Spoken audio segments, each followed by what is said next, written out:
Up until now, we've only dealt with linear mechanics.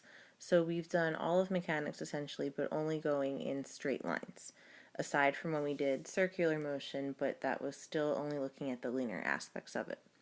Now what we're going to do is look at everything rotationally, and all that means is that we're going to look at objects that are spinning. So spinning about some kind of axis.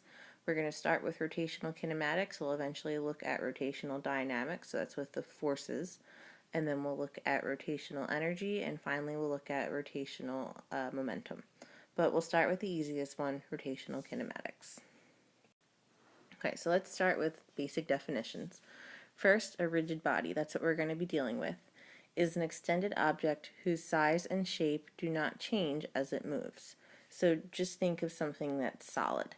We're not dealing with like a ball of gas where the shape's going to change. We're not dealing with liquid. We're just dealing with solid objects. Translational or linear motion is what we're familiar with. That's when the object as a whole moves along a trajectory but does not rotate. So as we see here, it's just moving in a straight line. Really, that can be any object, and that's pretty much what we've been dealing with up until now.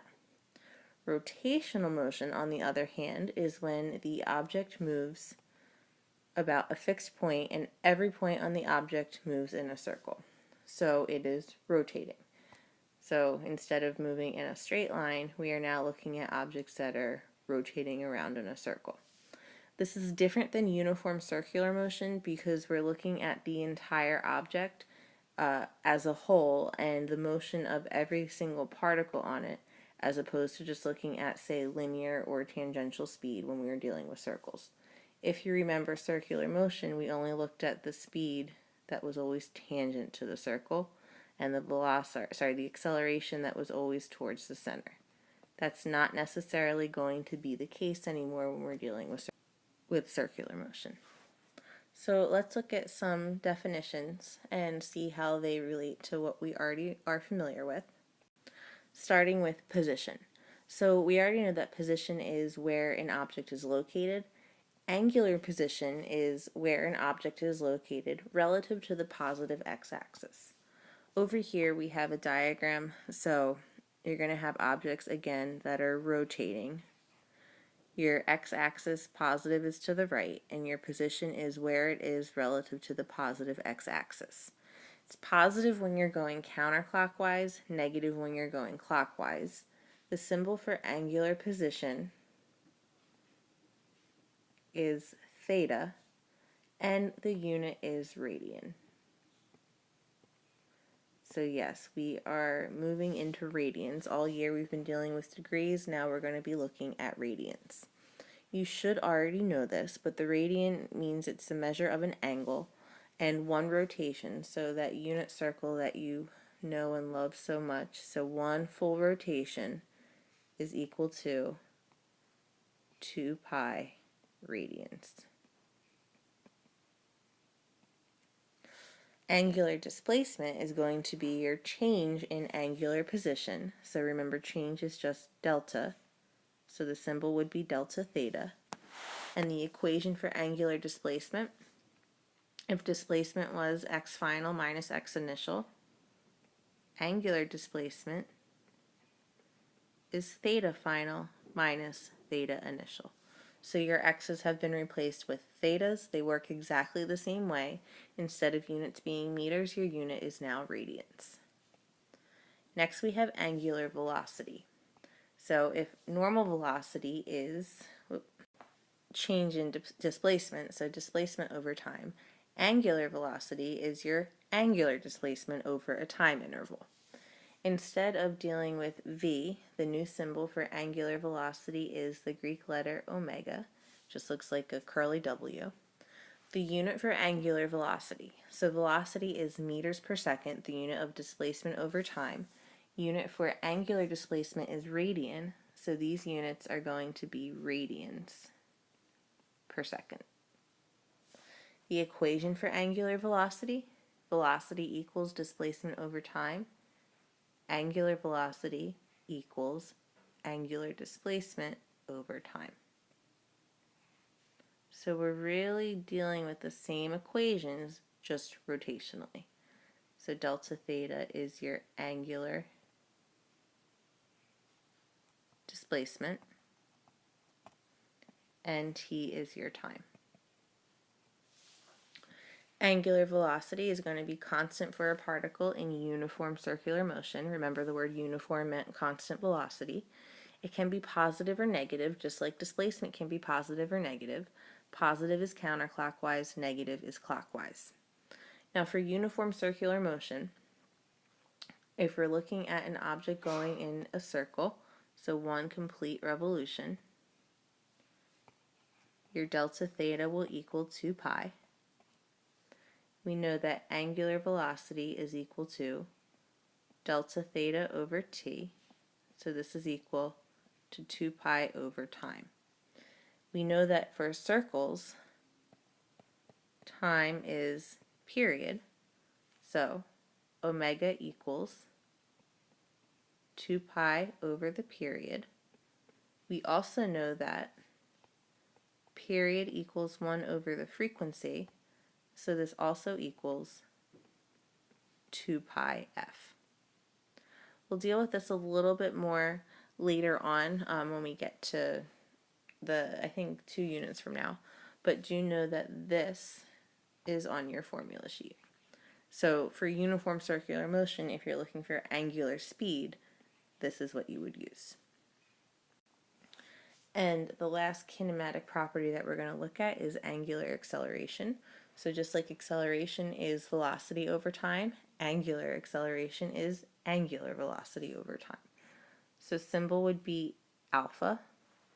Units would be, so acceleration is meters per second squared.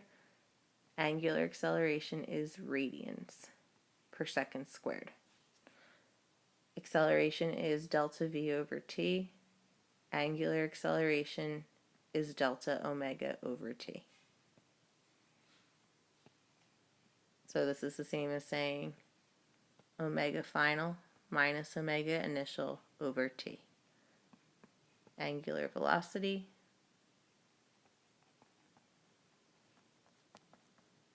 and angular acceleration, and then time. Okay, it's still a vector, so it's going to have direction. Positive when it's, okay, so same rules apply for velocity and acceleration, for angular velocity and acceleration, as they did for when we were dealing with linear. Counterclockwise means positive, so it's positive when it's getting faster in the positive, negative when it's getting faster in the negative, and then vice versa. So getting slower in the negative, it's going to be positive. Getting faster in the negative, it's going to be negative. If that makes sense. I'm not going to redraw the chart, but it's the same kind of idea. So more and more negative is a negative acceleration, means it's getting faster. Less negative means that it's positive acceleration. You get the picture. Okay, so let's condense this all into a nice chart. I'm going to just look at the comparison between linear motion and rotational motion, see how nicely it lines up. Variables, and then we'll look at equations. So we know that position, the variable we use is x for linear motion. We're going to use theta for rotational motion. Units are meters linearly, radians rotationally.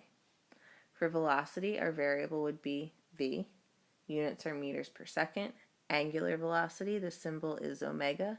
Units are radians per second. Acceleration, symbol is a. Meters per second squared. Angular acceleration is alpha, radians per second squared. Really, the only difference that you're dealing with are the symbols that you're using. So now if we look at our kinematic equations, we know that we have our 3 main kinematic equations. Delta x equals 1/2 a t squared plus v initial t. V final equals v initial plus at, and our no time equation, v final squared equals v initial squared plus 2a delta x. Those are my linear kinematic equations. Here's my rotational kinematic equations. Delta theta equals 1/2, that's a 2, 1/2 alpha t squared plus omega initial t. You can see the similarities. Delta x, delta theta, a, alpha, vi, omega I. Next one, omega final equals omega initial plus alpha, t, and the no time equation, you still use that with rotational. Omega final squared equals omega initial squared plus 2 alpha delta theta. On your formula sheet, you have this one and you have this one. The no time equation is on there, but not rotationally. Just, I think you can figure out that they're going to work the same way. So let's do some examples. I'm going to do 3. If you feel comfortable after the first one, then you can stop watching. They're all slightly different, but same big idea. One thing that you do want to make sure are your units. When you're dealing with rotational motion, angle or your angular position needs to be in radians, angular velocity needs to be in radians per second, and angular acceleration needs to be in radians per second squared. So if you see anything that's in, say, RPM, that stands for revolutions per minute. Remember, 1 revolution is equal to 2 pi. So however many revolutions, it would be 2 pi per minute, 60 seconds. So just be aware if you see any problems, because there are a couple that are in RPM, make sure you're converting those to radians per second. So that would be 2 pi radians per second. All right, let's do the examples. So number 1, it tells us that a centrifuge speeds up from rest to a speed of 800 radians per second while rotating through an angle of 1500 radians. What is the angular acceleration, and how long does it take the centrifuge to get to reach its final velocity? I'm not so worried about diagrams here. Things are going in circles. But you do still want to list the given and find. So here it tells us that it speeds up from rest. So omega initial is 0. This is radians. To a final speed, so omega final is 800 radians per second. And it tells us it's an angle of 1500 radians. So remember, radian is the measure for theta. So delta theta equals 1500 radians. We're looking for alpha, angular acceleration, and time. So given omega initial, omega final, and delta theta, looking for alpha, we don't have time, so let's use the no time equation. Omega final squared equals omega initial squared plus 2 alpha delta theta. I feel like I'm literally writing in all Greek. That was 0. Omega final squared over 2 delta theta equals alpha.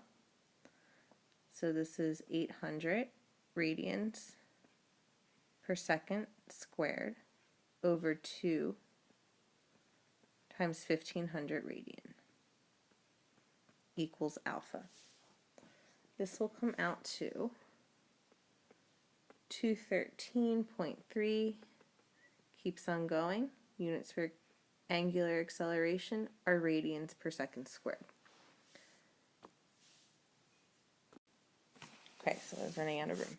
So part A was asking us for angular acceleration.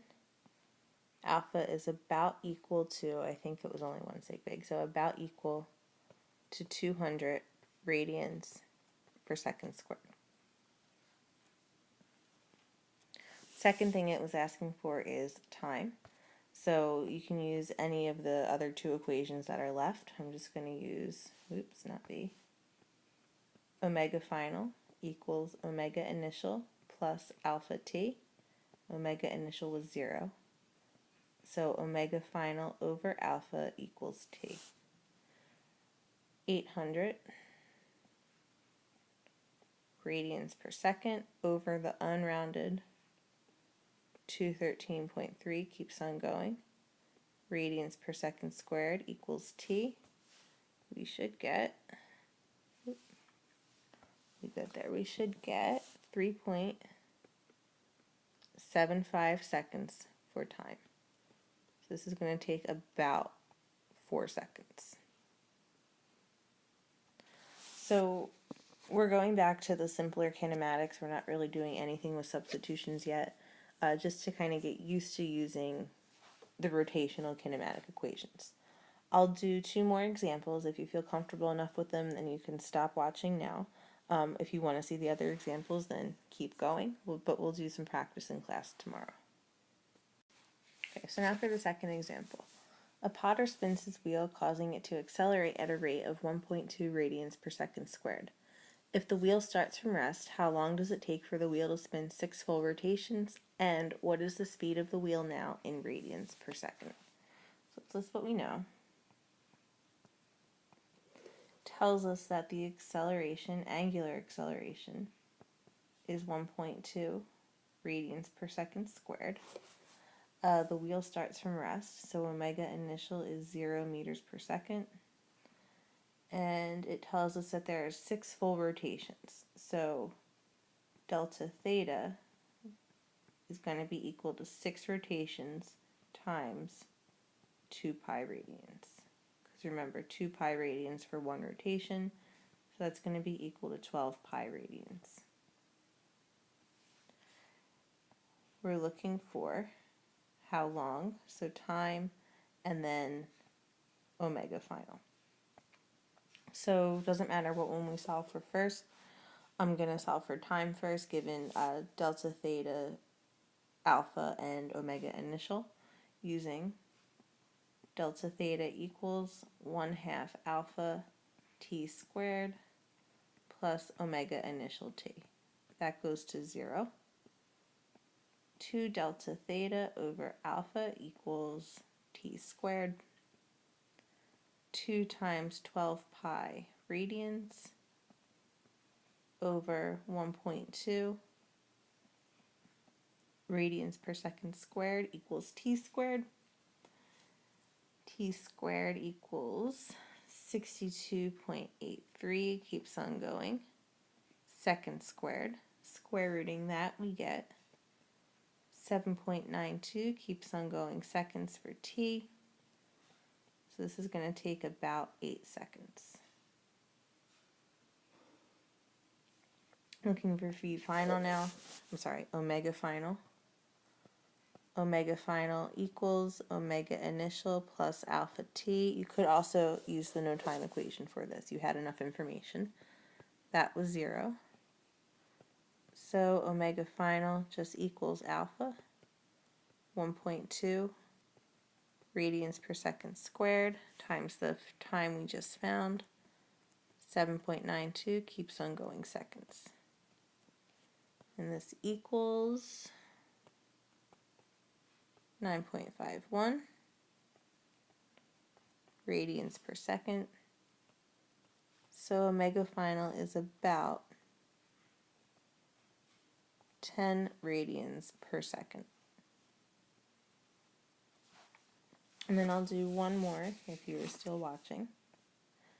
It tells us in number 3 that a car engine revs up its engine from 1,000 rotations per minute to 5,000 rotations per minute in 1.1 seconds. Ooh, this should say while, not when. While the driver hits the gas pedal. What is the angular acceleration in radians per second squared? Okay, so it tells us omega initial is 1,000 rotations per minute. tells us omega final is 5,000 rotations per minute, and the time is 1.1 seconds. And we're looking for angular acceleration. So this is really just a dimensional analysis problem. 1,000 rotations in 1 minute times in 1 minute, there are 60 seconds, times in 1 rotation, there are 2 pi radians. So 1,000 divided by 60 times 2 pi means this is 104.7, keeps on going, radians per second. Using the same conversion for the 5,000, so 5,000 rotations per minute divided by 60, so 5,000 divided by 60 times 2 pi is going to give you 523.5, keeps on going, radians per second. We know that angular acceleration equals omega final minus omega initial over time. So 523.5 radians per second minus 104.7 radians per second over 1.1 seconds. This comes out to 380.7 radians per second squared. So my angular acceleration is approximately 400 radians per second squared. And for now, this is about as hard as it's going to get.